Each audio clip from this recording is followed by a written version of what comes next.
क्या आपको पता है कि आखिर नारियल से रस्सी कैसे बनाई जाती है? नारियल की रस्सी की डिमांड इतनी ज़्यादा होती है कि रोज़ाना 20 से 30 ट्रक रस्सी को बनाना पड़ता है और इतनी रस्सी बनाने में लाखों करोड़ों नारियल का इस्तेमाल किया जाता है। और अब सवाल ये खड़ा होता है कि इतने ज़्यादा नारियल की खेती कैसे की जाती है? और आपको तो पता ही होगा कि पूरी दुनिया में नारियल की सबसे ज़्यादा पैदावार इंडिया में होती है और नारियल की सबसे ज़्यादा खेती इंडिया में केरला और हैदराबाद में होती है। तो आज हम आपको वहीं की किसी एक फैक्ट्री में ले चलेंगे और दिखाएंगे कि कैसे एडवांस तरीके से नारियल से रस्सी बनाई जाती है। शुरुआत में सबसे पहले इन तैयार हो चुके नारियल को पेड़ों से तोड़ लिया जाता है और इनको जमा कर लिया जाता है और अब जो नारियल कच्चे होते हैं इनको धूप में सुखा लिया जाता है।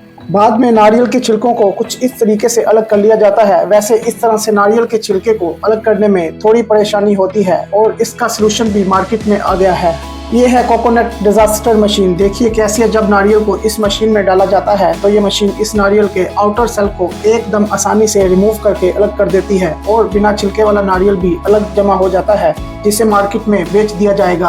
अब रोजाना इतने सारे नारियल के छिलकों को अलग किया जाता है जिसके चलते नारियल के छिलके का बड़ा पहाड़ तैयार हो जाएगा। अब जिस नारियल के छिलके को हम और आप कचरा समझकर फेंक देते हैं, इसी से ये लोग रस्सी बनाकर लाखों रुपए कमा रहे हैं।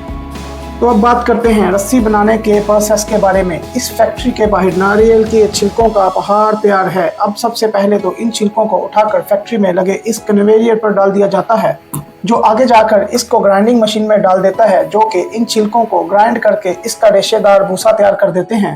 और फिर इन भूसों को कुछ दिन तक धूप में रखकर सुखाया जाता है ताकि इसमें मौजूद सारी नमी खत्म हो सके।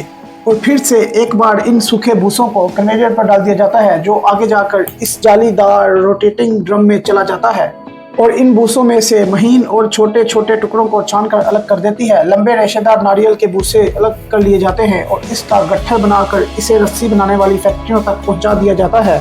और अब यहाँ सबसे पहले इन रेशेदार भूसों को इस मशीन में डाल दिया जाता है जो कि रेशेदार भूसे को धीरे धीरे खींचकर अंदर आपस में गूंथकर बाहर निकालती जाती है और ये गूंथी हुई मशीन इस पतले रेशे को आपस में लपेटती रहती है जिससे एक मजबूत रस्सी तैयार हो जाती है।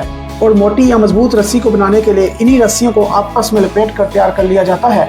और अब आखिर में रस्सियों को अलग अलग क्वांटिटी के हिसाब से लपेट कर इसका गुच्छा तैयार कर लिया जाता है। कुछ ऐसे तैयार हो जाती है नारियल की रस्सियाँ। व्यूअर्स, अगर आपको हमारी आज की वीडियो पसंद आई हो तो हमारे पेज को फॉलो कीजिए और हमारे YouTube चैनल को सब्सक्राइब कीजिए। शुक्रिया।